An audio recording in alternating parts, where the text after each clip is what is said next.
gramophone na umaandar, jukebox na in good condition, projector ng silent films, at iba't ibang mga memorabilia ng dekada 50 at 60. Akala nyo museo? Nagkakamali kayo dahil ito ay isang coffee shop. Ito ang La Scala Coffee Shop dito sa Malate. Bahay at grocery ng pamilya Go noong 1950s ang kinatitirikan ng La Scala Coffee Shop. Good evening, Mel and Joey. Ito yung lugar ko na grocery na yung 1952. Ngayon, kinomvert ko na ng coffee shop. Alam nyo ba na ang La Scala ay dating pangalan ng grocery ng ama ni Crispin? 1952, yung parents ko nagtayo ng maliit na grocery dito sa baba nito. Ito yung bahay ko dati, no? For relaxation daw ang dahilan ni Crispin Go kung kaya't itinayo niya ang La Scala Coffee Shop. Puno na yung bahay ko sa collection ko. Sayang naman itong lugar ko. So, linagay ko yung lahat ng collection plus the music. Best seller ng kanyang coffee shop ang paella valenciana, gambas at beef salpicao. Pero hindi ito ang highlight ng kanyang coffee shop. Alam niyo ba na ang lahat ng mga items na nakikita niyo dito ay personal collection ni Crispin mula pa nung bata siya? Nung maliit ako, yung uncle ko is mahilig na koleksyon. So, nakikita ko yung mga collect niya dito. Nag-start na ako sa music noong 1960s, 70s, ng comics. Nakadisplay dito ang kauna-unahang tseke na kanyang tinanggap mula sa ama na siyang pinambili niya ng una niyang comic book. Sige nga, Crispin, pasilip ng koleksyon mo. Ito yung hagdan na nung bata pa ako na pinapanik-panik ko dito.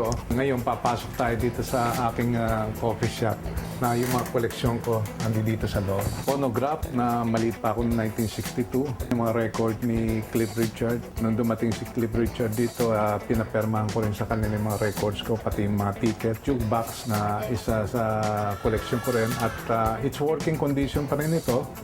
Ang lahat ng nasa koleksyon ni Crispin ng mga mechanicals ay in good working condition. Karamihan ako ang kumelekta niyan. Partly, well, parents ko, 80% o 90% nasa akin lahat yung collection. Gramophone na collection ko na 1950s na which is gumagana pa rin ito.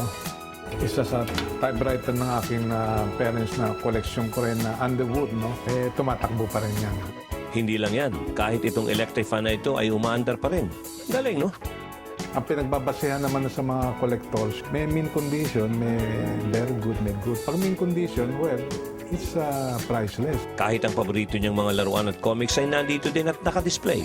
Yung luman-luma na rin na replika na baril dito. Isa sa paborito kong comics, The Lone Ranger. Isa Elvis Presley na paborito ko na singer, Dick Tracy. Noong 1962, may member ako ng Dick Tracy Club. And then, ito yung projector. Dati, wala pa naman na DVD parang panoorin. Ito yung bala nito na Charlie Chaplin na silent movie na walang sounds. At kahit ang kauna-unahan niyang still camera ay nakadisplay din dito. Ito yung isang collection ko rin na camera. Kinunan ko ito noong 1958. Dati Dakota Street, ngayon Adriatico na. Noong 1961 na bulletin, si Gloria, bata pa dito yung president. Makikita mo ditong artist Luis Gonzalez, saka si Gloria Romero. May maliit na ticket ito.